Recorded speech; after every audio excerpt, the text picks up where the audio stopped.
more lessons for daily life, but it will be focusing on a wife of noble character. And we are going to begin by reading from Mashayim, or Proverbs, chapter 31 and verse 10. And it is written, "Who can find a virtuous and capable wife? She is more precious than rubies. Her husband can trust her, and she will greatly enrich his life." Greatly. You see, women, the women, you are gifts. Verse 12, "She brings him good and not harm all the days of her life." It's important. She will bring him good and not harm all of the days of her life. Not just a couple days, not once a week, all the days of her life. She finds wool and flax and busily spins it. She is like a merchant's ship, bringing her food from afar. She gets up before dawn to prepare breakfast for her household and plan the day's work for her servant girls. She goes to inspect a field and buys it. With her earnings, she plants a vineyard. She is energetic and strong, a hard worker. She makes sure her dealings are profitable. Her lamp burns late into the night. Her hands are busy spinning thread, her fingers twisting fiber. She extends a helping hand to the poor and opens her arms to the needy. She has no fear of winter for her household, for everyone has warm clothes. She makes her own bedspreads. She dresses in fine linen and purple gowns. It doesn't say she dresses in very revealing clothing. Fine linen, purple gowns. Her husband is well known at the city gates, where he sits with the other civic leaders. She makes belted linen garments and sashes to sell to the merchants. She is clothed with strength and dignity, and she laughs without fear of the future. When she speaks, her words are wise, and she gives instructions. She gives instructions with kindness.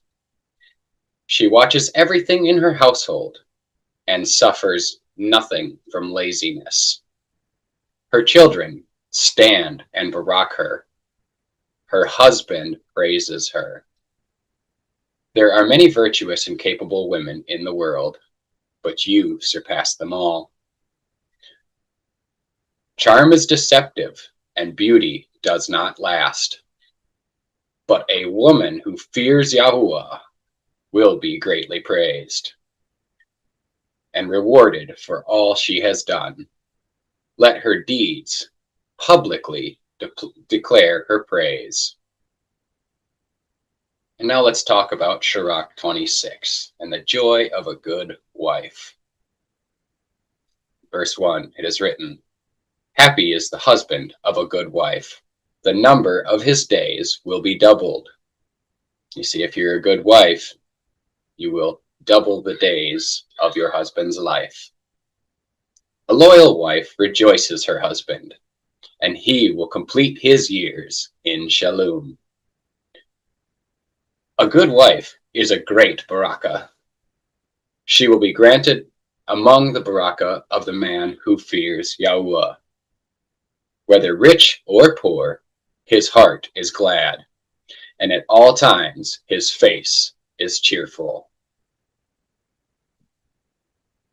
And then the worst of all evils, a wicked wife. In verse 5 is written, "Of three things my heart is afraid, and of a fourth I am frightened: the slander of a city, the gathering of a mob, and false accusation. All these are worse than death. There is grief of heart and sorrow when a wife is envious of a rival, and a tongue lashing makes it known to all." a tongue lashing, making it known to all,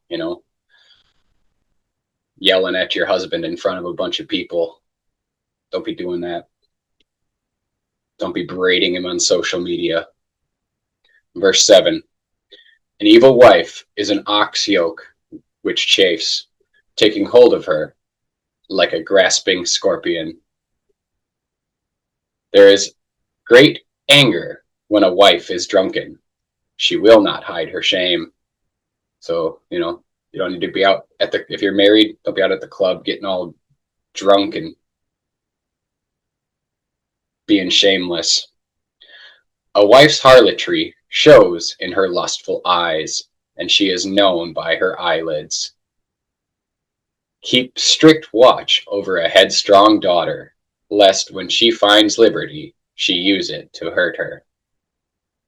Be on guard against her impudent eye, and do not wonder if she sins against you.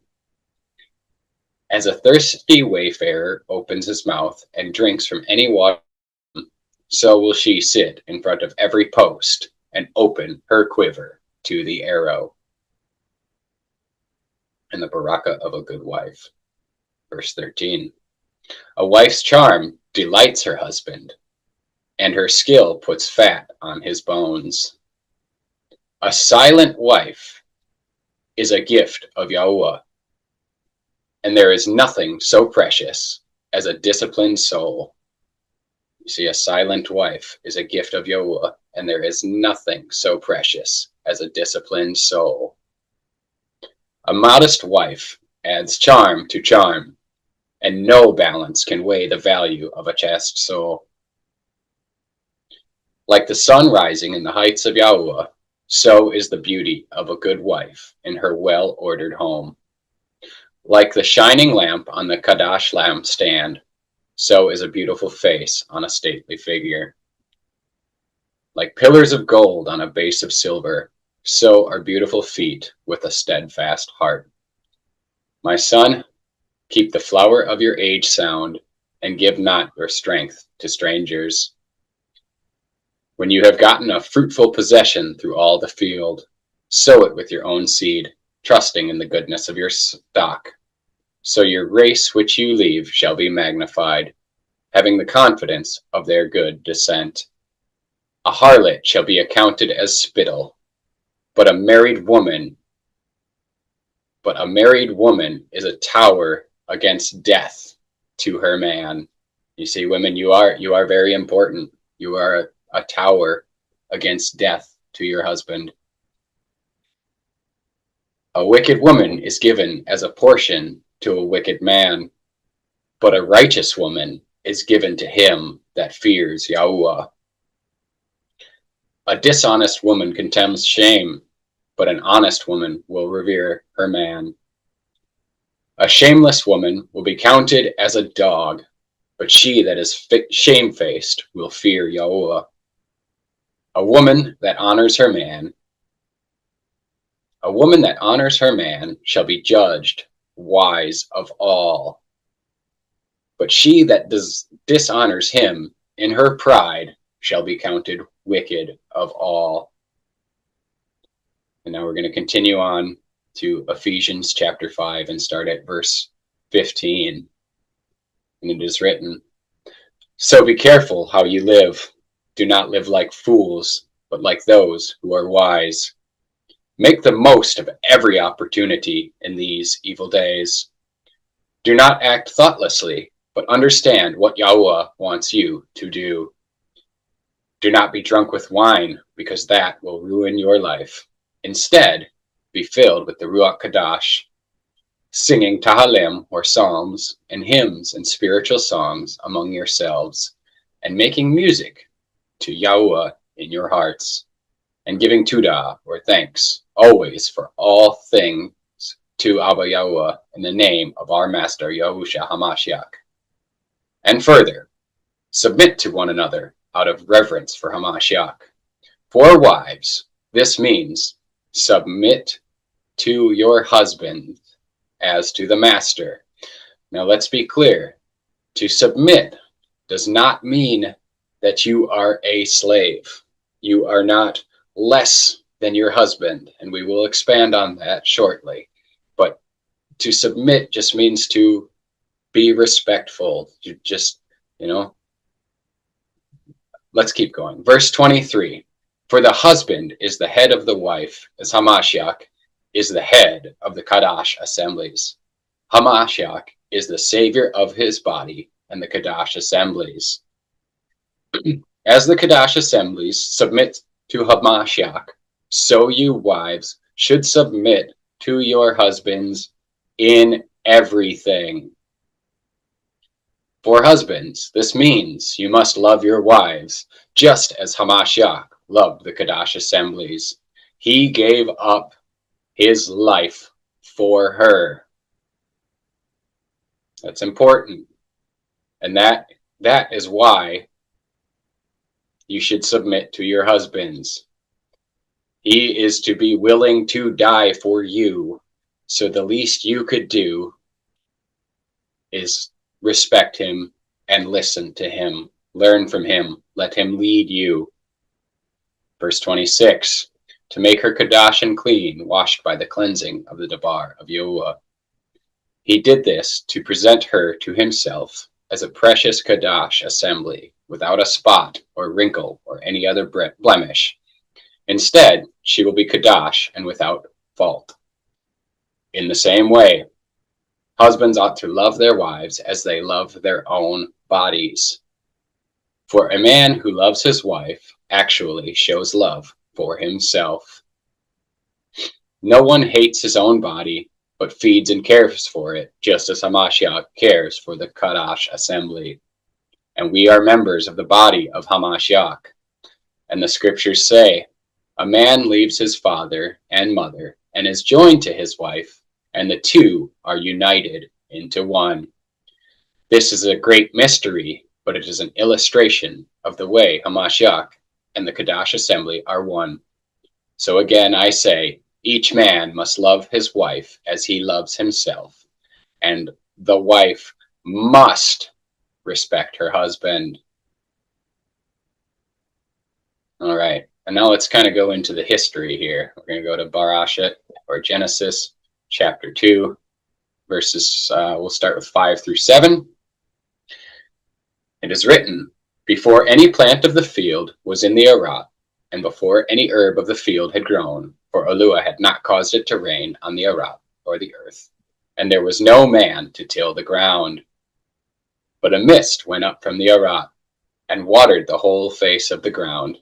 And YAHUAH formed man of the dust of the ground, and breathed into his nostrils the breath of life, and man became a living being. And this is why, women, you should also follow the lead of your husband. Man was created first. He has been here longer. And we'll continue from verse 15. Then YAHUAH took the man and put him in the garden of Eden to tend and keep it. And YAHUAH commanded the man, saying, of every tree of the garden you may freely eat, but the tree of knowledge of Tub, or good, and Ra, or evil, you shall not eat. For in the day that you eat of it, you shall surely die. And YAHUAH Dabar, it is not good that man shall be alone. I will make him a helper comparable to him. You see, comparable. Not less than him, but comparable. We are equal. We just have different purposes. And then we'll continue chapter 2, verse 21 through 25. And YAHUAH caused a deep sleep to fall on Adam, and he slept. And he took one of his ribs, and closed up the flesh in its place. Then the rib which YAHUAH had taken from man, YAHUAH made into a woman, and YAHUAH brought her to the man. And Adam said, this is now bone of my bones, and flesh of my flesh. She shall be called woman, because she was taken out of man. Therefore a man shall leave his father and mother, and be joined to his wife, and they shall become one flesh. And they were both naked, the man and his wife, and they were not ashamed. And now let's get into chapter 3, the temptation and the fall of man, to understand why all of this is the way it is. In verse 1, it is written, "Now the serpent was more cunning than any beast of the field which YAHUAH had made. And the serpent said to the woman, Has YAHUAH indeed said, You shall not eat of every tree of the garden? And the woman said to the serpent, We may eat of the fruit of the trees of the garden. But the fruit of the tree which is in the midst of the garden, YAHUAH has debarred. You shall not eat it, nor shall you touch it, lest you die. Then the serpent said to the woman, You will not surely die. For YAHUAH knows that in the day you eat of it, your eyes will be opened, and you will be like YAHUAH, knowing good or or evil. So when the woman saw that the tree was tube or good for food, that it was pleasant to the eyes, and a tree desirable to make one wise, she took of its fruit and ate. She also gave to her husband with her, and he ate. Then the eyes of both of them were opened, and they knew that they were naked. And they sewed fig leaves together and made themselves coverings. And they heard the sound of YAHUAH walking in the garden in the cool of the day. And Adam and his wife hid themselves from the presence of YAHUAH among the trees of the garden. Then YAHUAH called to Adam. You see, he called to Adam because Adam is the one who he instructed not to eat the fruit, and it was his responsibility to protect her and to keep her from eating of the fruit. So YAHUAH called to Adam and said to him, Where are you? So Adam said, I heard your voice in the garden, and I was afraid because I was naked, and I hid myself. And YAHUAH said, Who told you that you were naked? Have you eaten from the tree of which I commanded you that you should not eat?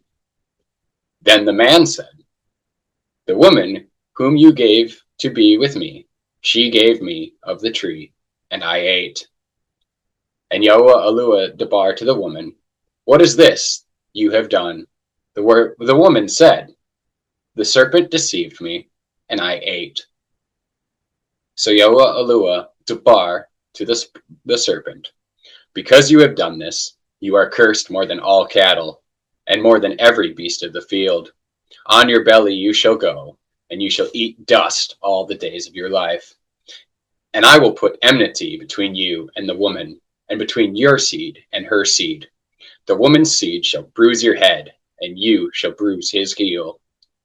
To the woman YAHUAH debarred, I will greatly multiply your sorrow and your conception. In pain you shall bring forth children. Your desire shall be for your husband, and he shall rule over you.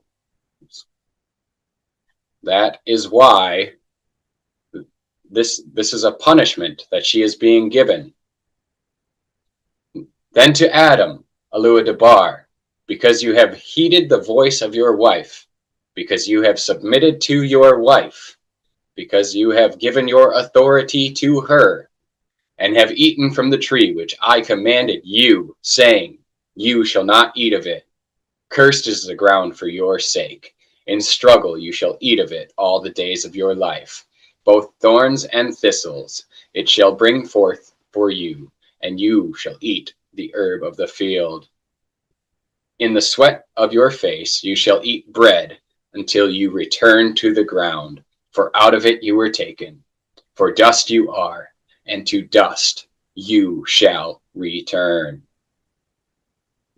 You see, this is the man's punishment. We are to work the ground until we become the ground, and that is the punishment for submitting to your wife. But wives, you should submit to your husbands, and it's really not that difficult. I know the world frames it as if it's, they're just being controlling or whatever you hear on social media, but that is not the truth. Okay, men and women were designed for two very specific and two very different purposes. Okay, And in anything, you can really only have one leader. Think about, driving a car. Can you drive the car? Can you put two steering wheels in a car and two brake pedals and two gas pedals in one car? What's going to happen there? You're going to crash. You're just not going to have a good time. But now if you put someone, a leader, in this case the man, driving, and the woman sitting in the passenger seat guiding and helping, looking at the maps so that the man doesn't get distracted or crash into another vehicle, or whatever it may be, your journey will go much better. It's really that simple. Okay? Women, just because you submit does not mean you are less than the man. Just go ahead and try it out, Submit to your husband. Listen to what he is saying. Don't argue with him. Don't get on social media and berate him. Don't be talking bad about him to your mother or your girlfriends or whoever.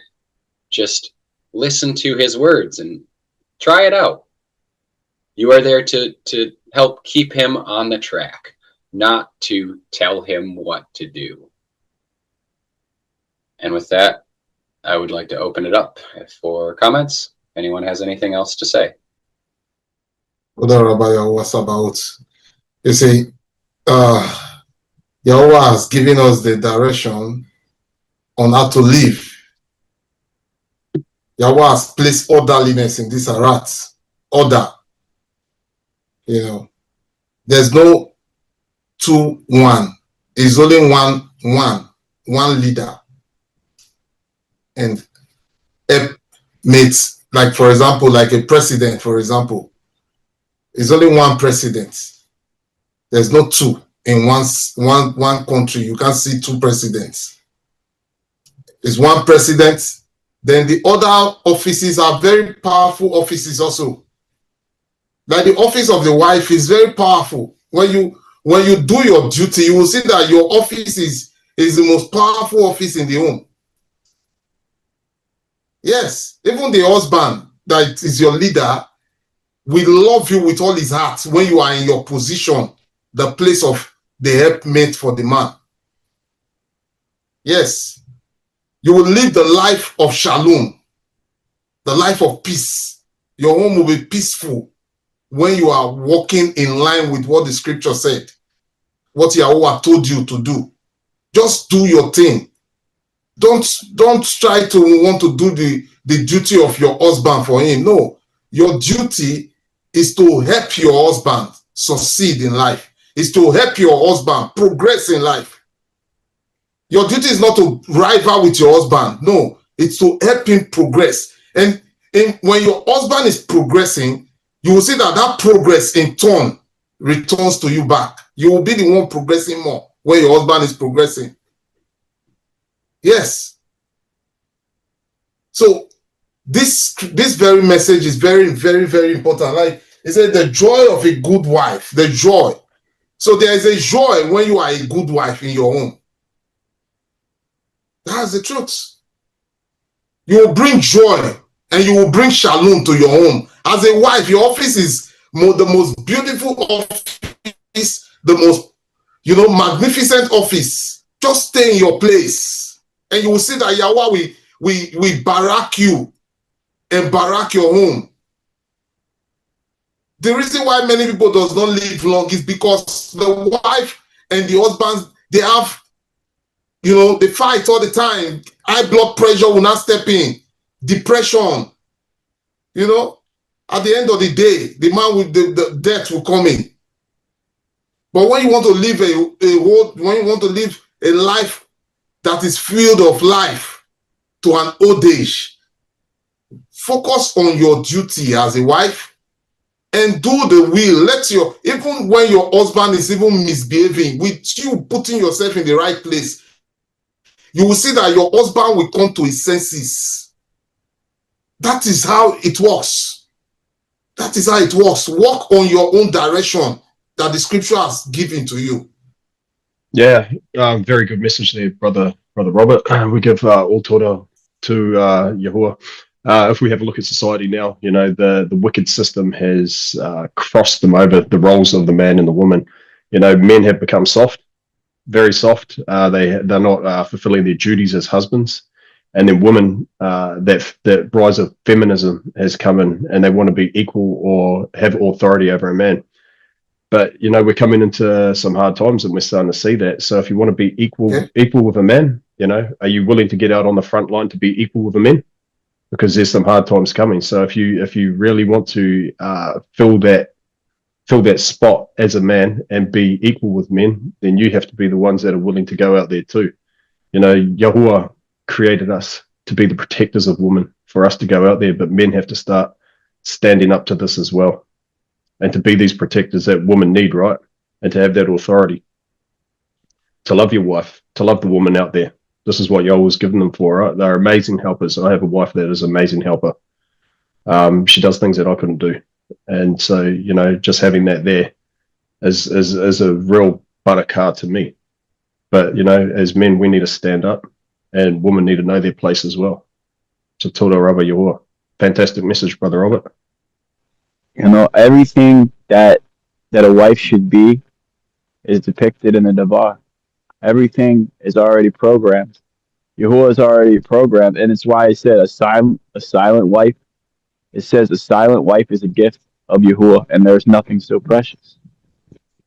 And it said Yahuwah made women comparable to men, not less than. They're men's helpmates and equal. They just have different skills, different things that they're responsible for. So just because you submit to your husband doesn't mean you're less than your husband, because Yahuwah made women as helpmates for the men. He made the man first, and then he made the woman. And it was Adam's responsibility to protect Chaya or Eve in the garden from eating the fruit. So that's why wives should submit to their husbands. And for that, I just say, Tuda Rabba Yahuwah, Bahasham Yahusha HaMashiach. If you give 99% or 90, let's say 95% of the women out there the opportunity to revert back to their original role, that's where they want to be anyway. That's where they feel comfortable, you know, to be at the home, looking after the home. If the man's out there working, you know, bringing in the finances to look after them, women are more than happy to stay at home doing that. It's just this world's, you know, program them to try and be equal with the man, go out there, go do that as well. So they've got their jobs being made harder again.